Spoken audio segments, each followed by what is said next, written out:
Can your rent be your mortgage? In 2021, rent rose 17%. And in 2022, it rose another 4%. But you know what doesn't rise every year and is continuous every single month? A mortgage payment. So today we're gonna be talking about why it's better to have a mortgage than it is renting and the benefits it is to you for you to rent. Before we get started, my name is 𝐂𝐍𝐍𝐄𝐒. I'm a Connecticut realtor. If you have any questions regarding buying, selling, investing, and or renting, please feel free to reach out to me. I would love to help you. I'll put my best contact on the screen, which is my phone and my email, and feel free to reach out to me at any time, and I would love to help. So let's get started. I think everybody can agree that number one, the reason why you should buy rather than rent is you're building equity. When you pay your mortgage every month, you're building more equity in your home, and the longer you have it, the more equity you can have.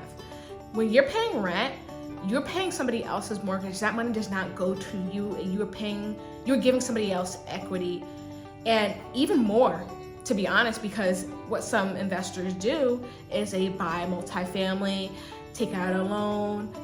Maybe their rent will be maybe like $2,000, $3,000, and they're charged $1,500 per floor. So they're not only paying out their mortgage maybe quicker, but they're also pocketing more money too.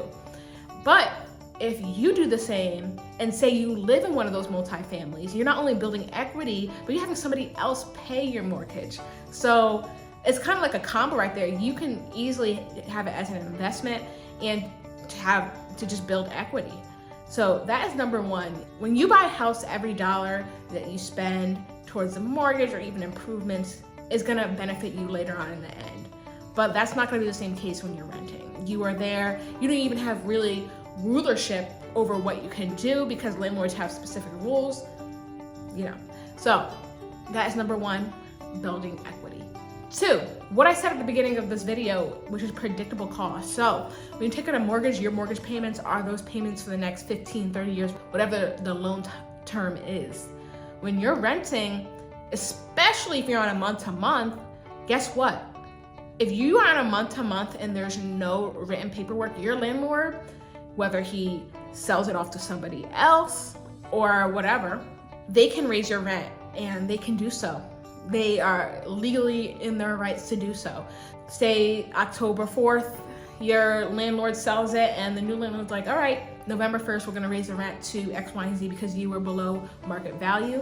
They can do that because you do not have paperwork and you're month to month. It could have been a verbal month to month as well. If you are in a lease, I definitely recommend having paperwork and be like, for these 12 months, you're gonna be paying the rate of $1,200, $1,400, $1,600. But when you have a mortgage, you know your monthly payments, and unless you refinance it to get lower, those are gonna be your monthly payments every single month. It's predictable. You already know what you have to put in. You can even put in more to lower the payments or to pay it off quicker, whatever you do. But at least you know every month for the next X amount of years that is your payment, and you can work around that how you do. Nothing's worse, honestly, nothing's worse than when you're on a lease and you're about 11 months. I don't know if they have to give like 30, 60 days, but you have about 2 to 3 months left of your lease, and they're like, hey, at the end of this lease, we're gonna raise it like $400. Did anybody see what happened in New York? When they were raising rent like $5,000, all this money, like they raised it, they doubled it really during COVID because inventory was low, and they can do that. So yeah, that is number two, predictable costs. You know how much you are paying every single month with a mortgage. The fourth reason why it's better to have a mortgage than renting is actually potential tax benefits. So sometimes you can write off your home if you sell your primary home.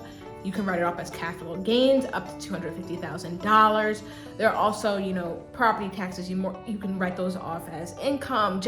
I'm not a certified accountant, so I don't want to lead you guys astray, but definitely look it up. There are some tax benefits for homeowners. I talk to an accountant, talk to your accountant. I'm not a certified accountant, but there are some tax benefits that you might be able to take advantage of if you are a homeowner. The fourth part is, I mentioned this a little bit earlier, is you have greater control over your home. Sometimes when you're renting, sometimes they don't allow certain dog breeds. You have to keep the walls a certain color. You can't make noise after X, Y, and Z. Certain things that you have to abide by because you're renting and ultimately it's not your home. But in your home, you can paint the walls neon green. You can have 20 dogs, yard. Now, you know, I think the noise level, like you can't make that much noise after 10 p.m. in like whatever neighborhood you are, but at least you can still be able to enjoy your space outside, have your dogs, you're not cramped up in an apartment. Like you can do whatever you want with your space because you pay for it. And those are a couple of the many reasons why it's better to have a mortgage than it is to rent. And just to reiterate, those 4 points is to build equity. You have predictable costs. There are potential tax benefits. And honestly, you just have greater control over your home. And who wouldn't? If you're coming home from a long day at work, do you really want to be hearing your neighbor that's living above you or X, Y, and Z say you have a leak in your sink and you have to call maintenance, you have to wait for them to fix it? No, you can easily, with your home, you have the most and utter control. You can do whatever you want. Well, it depends also on an HOA, those are different rules, but for the most part, you can do whatever you want. And that's why buying a house is always better than renting. So let's build some equity, let's gain some control, and let's go house hunting. So if you enjoyed this video, make sure you hit the like button and you hit subscribe so you're notified of when I post my next video. I thank you for watching. And if this video maybe moved you a little bit and you want to look into some buying options and how it can help you, feel free to reach out to me again. I put my contact information in the description below, and I would love to help you get connected with a lender. We can see where this journey takes us. So thank you for watching and have a great day.